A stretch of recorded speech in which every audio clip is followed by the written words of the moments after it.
Brandy news. இது உங்க Maximus. தமிழக அரசியல்ல இப்போ திருமா அதிரடியா என்ட்ரி கொடுத்திருக்காரு பாஸ். 108 இடங்கள்ல தவேகா ஜெயிச்சும் ஆளுநர் இன்னும் விஜய அழைக்காததுக்கு பின்னாடி ஒரு பெரிய சதி இருக்குமோன்னு திருமா சந்தேகம் கிளப்பியிருக்காரு. பாஜக தான் தமிழ்நாட்டு அரசியல்ல குழப்பத்தை உண்டாக்குதுன்னு ஓப்பனா வார்னிங் கொடுத்திருக்காரு. விஜய் கொடுத்த கடிதத்தை நாங்க புறக்கணிக்கல, ஆனா உயர்மட்ட குழு கூடிதான் முடிவெடுக்க முடியும்னு ஒரு சஸ்பென்ஸையும் வச்சிருக்காரு.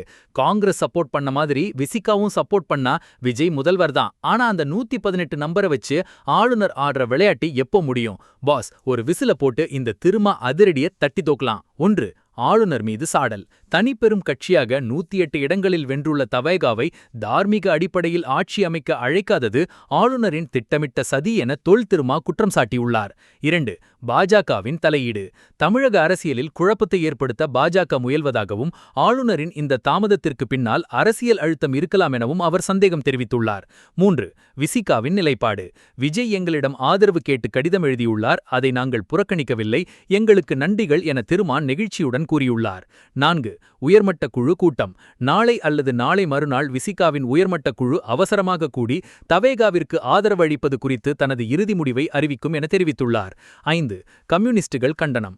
113 எம்எல்ஏக்கள் ஆதரவு இருந்தும் விஜயை அழைக்காதது இந்திய கம்யூனிஸ்ட் கட்சியால் கண்டிக்கப்பட்டுள்ளது. அவர்களுடன் இணைந்து விசிகா செயல்படும். 6. ஜனநாயக கடமை.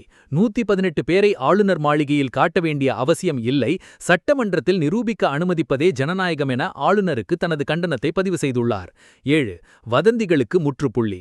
திமுக அதிமுக கூட்டணி சேர்வதாக வரும் செய்திகள் வெறும் வதந்திகளே என திருமா அடித்து கூறியுள்ளார். நம்மள சுத்தி நடக்கிற சதி நமக்கு தெரியலனா அது நம்ம பலவீனம் இல்ல பாஸ், ஆனா அதை தெரிஞ்சும் நாம அமைதியா இருக்கிறது தான் தப்பு. திருமா இப்போ அந்த சதியை உடைக்க தயாராகிட்டாரு. விஜய் கோட்டைக்குள்ள போவாரா? திருமாவளவன் கிளப்பியிருக்கிற இந்த சதி சந்தேகத்தை பார்க்கும்போது நம்ம தல அஜித் சொன்ன அந்த ஒரு மாஸ் பஞ்ச் இதோ. நம்மள சுத்தி நடக்கிற சதி நமக்கு தெரியலனா அது நம்ம பலவீனம் இல்ல பாஸ், ஆனா அதை தெரிஞ்சும் நாம அமைதியா இருக்கிறது தான் தப்பு. திருமா இப்போ அந்த சதியை உடைக்க தயாராகிட்டாரு. விஜய் கோட்டைக்குள்ள போவாரா? திருமாவளவன் மற்றும் இடதுசாரிகளின் ஆதரவு கிடைத்தால் விஜய் முதல்வராவது உறுதியா? உங்க போல்டு கமெண்ட சொல்லுங்க. 2026 அனல் பறக்கும் தேர்தல் ரிசல்ட் மற்றும் விசிகா உயர்மட்ட குழுவின் அடுத்த மூவ் அப்டேட்டுகளுக்கு பிராண்டி நியூஸ். உண்மையை லவுடா சொல்லுவோம், குயிக்கா சொல்லுவோம். This is Maximus signing off. Have an energetic day. இந்த திருமா சதி அப்டேட்டுக்கு ஒரு விசில போட்டு ஷேர் பண்ணுங்க. பாஸ், பை பாய்.